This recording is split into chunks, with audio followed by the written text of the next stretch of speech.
Good morning and welcome back to A Bird a Day. I'm John and I'll be reading from Book of North American Birds, the Reader's Digest edition. We're in the Birds of Prey section. Now, sorry we're a little bit backlit. Had to get things set up in a way to block the wind because it is kind of strong out here today. Birds of prey. They are the warlords of the air. The hawks, falcons, owls, eagles, and other birds referred to as raptors.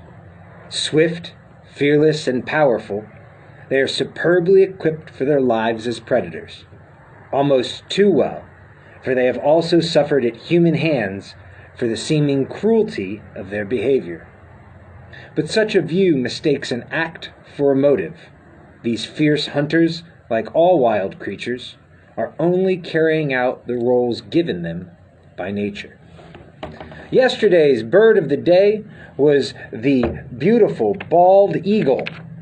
Today's bird of the day, on A Bird a Day, is going to be the osprey. Pandion Haliaetus is the Latin pronunciation. From a distance, the soaring bird might be taken for a gull, but the wings seem too broad, and the head is too small, and, wait a minute, gulls don't dive. No, but the osprey does, with breathtaking mastery. From heights of 100 feet or more, it searches for fish swimming near the surface of a bay, a lake, or an ocean, then folds its wings and dives head first like an incoming missile. The target is not quite where it seems. Refraction in the water distorts the picture, but the osprey knows this and takes it into account during the dive. Just before hitting the water, the bird throws its taloned feet forward. If its aim is true, the hunter will emerge with a fish firmly in its clutches. So sorry. More of those technical difficulties. It is really kicking up this wind today. The nest to which the fishhawk returns is generally a bulky affair. An osprey pair will use the same nest season after season, adding material until the overburdened structure collapses in a storm. House hunting birds keep an open mind when selecting new nest sites. A dead pine beside some inland lake is ideal.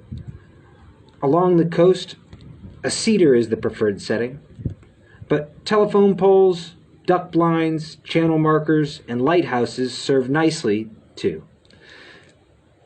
Sticks are the main building materials, and all sorts of things find their way into an osprey's nest. Conch shells, muskrat skulls, discarded toys, plastic webbing from deck chairs, even superfluous enough fishing lines and lures. In a power dive for a fish, an osprey hits the water feet first with talons spread. Let's take a look at the osprey. There's the osprey. What a beautiful bird. It's kind of hunchbacked, huh? There's a lot of them. They're all over. As we can see in their map here, that's what they look like when they're diving towards the water. And here's what their coverage area is.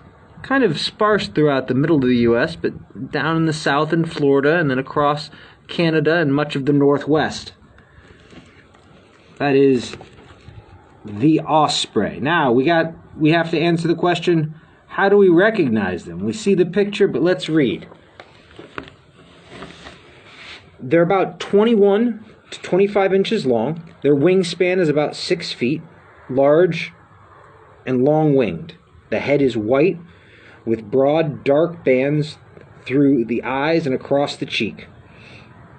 The back and the wings are brown.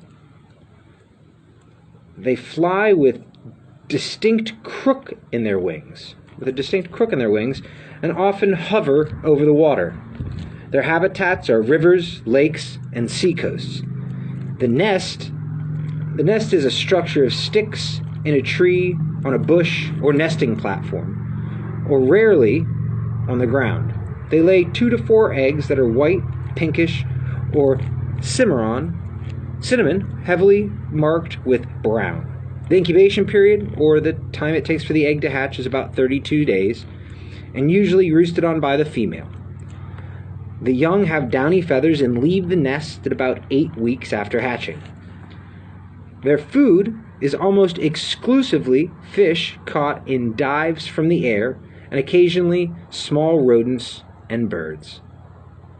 So that is the osprey on a bird a day.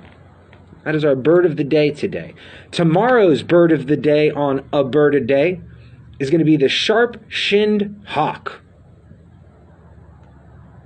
Until then, keep flapping.